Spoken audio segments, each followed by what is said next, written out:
The Nissan Micra has become a familiar nameplate since launching in Europe in 1983, marking out the Japanese company's small supermini hatchback for 5 generations.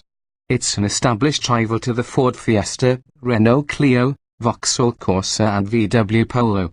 Latterly, it's lived in their shadow and the latest version, launched in March 2017, aims to close the gap for driving quality, style and interior comfort. The good news is that Nissan's largely succeeded.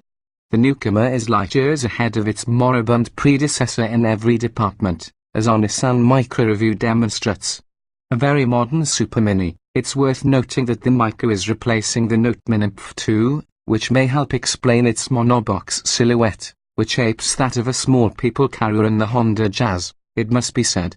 This is a good-looking car, with a rakish roofline and significantly larger dimensions than its predecessor. This means that room in the front is plentiful and 2 tall adults will be very comfortable in the first row seats. However, that sloping roofline cramps rear headroom somewhat. It's fine for children, but grown-ups may struggle to be comfortable on longer journeys. The Micra is 5 doors only and will not be sold as a 3-door.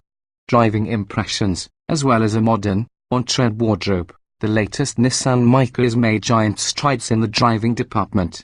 Where its Indian-built predecessor was designed as a cheap and cheerful global car, this one's been engineered for European tastes. Although a development of the previous 4th-generation models, the oily bits underneath now deliver. It's an accomplished small car to drive, with high comfort levels especially on the smaller wheels, decent performance and a fun joie de vivre that means you'll enjoy driving the Micra around town or on longer journeys.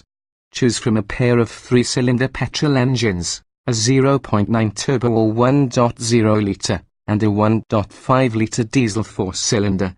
The latter is unlikely to be a big seller in the UK, since diesel engines carry an inevitable cost premium that's hard to stomach at this low supermini price point. Verdict: the Nissan Micra has come of age. It's a small car we'd heartily recommend and should provide stylish, no-nonsense fun for those wanting a city runabout or versatile small car. The Nissan Micra comes with a choice of 2 petrol and 1 diesel engine at launch.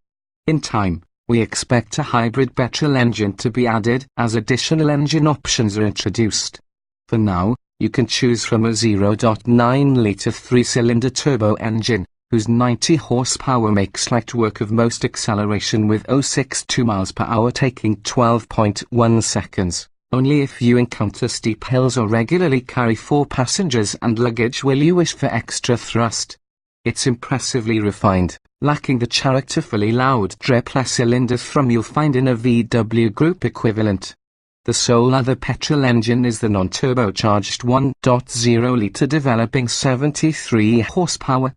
We have not tried this version yet and no performance figures have been published, but expect it to be rather underpowered when tasked with the job of shifting a Nissan hatchback around.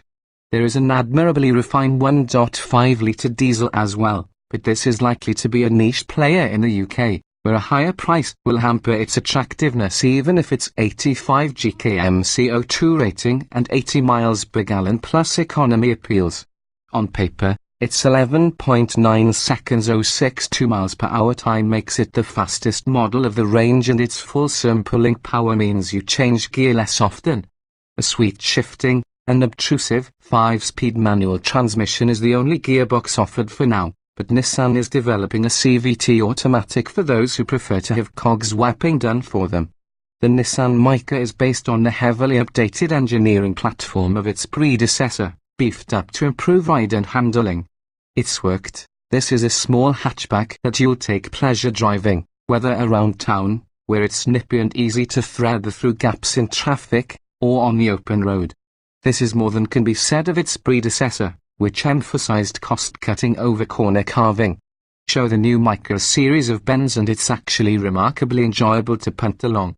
The steering helps here, it's responsive and agile, without being class leader. We'd still put the evergreen Ford Fiesta above the Micra for outright dynamic prowess, but the Japanese car no longer falls apart at the first corner. This is one of the Micra's ace cards. The interior is fizzing with fabulous touches for a cheap, small car. There's a gently backlit tray pulsing with a disco mirror ball effect to hold your smartphone, for instance, and the beautifully designed round ear vents operate with a well-engineered precision. It's a welcoming cabin, with bright, light colors, and Nissan's personalization program lets you choose 3 different decorative packs to tailor the color of the dashboard, and door cards choose from blue, orange and red appliques. The view out is good, although you're always aware of the monobox shape, which pushes the windscreen pillars a long way forward and makes it feel like a baby MPV at times. Despite this, front visibility is excellent. All the minor controls work well and are logically laid out. The 7.0-inch touchscreen infotainment system on higher spec models works effectively and responds quickly and easily to prods and swipes. Syncing with modern smartphones is a cinch, and higher grades add Apple CarPlay. Android Auto is under development, Nissan promises, although it was not available at launch in spring 2017. The front seats are of good quality for a competitively priced supermini, with sturdy support for your back and plenty of adjustment. The driver's seat on every model moves up and down, and the wheel adjusts every way. It's likely you'll easily find a comfy driving position before you set off. Just watch out for a huge blind spot over your shoulder, where that swooping roofline, kinked back windows and craftily hidden rear door handle conspire to rob you of visibility. Once on the move, the Nissan Micra produces a surprisingly smooth ride, soaking up the worst road bumps and lumps to protect you from Britain's less well-surfaced roads. It is an inherently comfortable small car.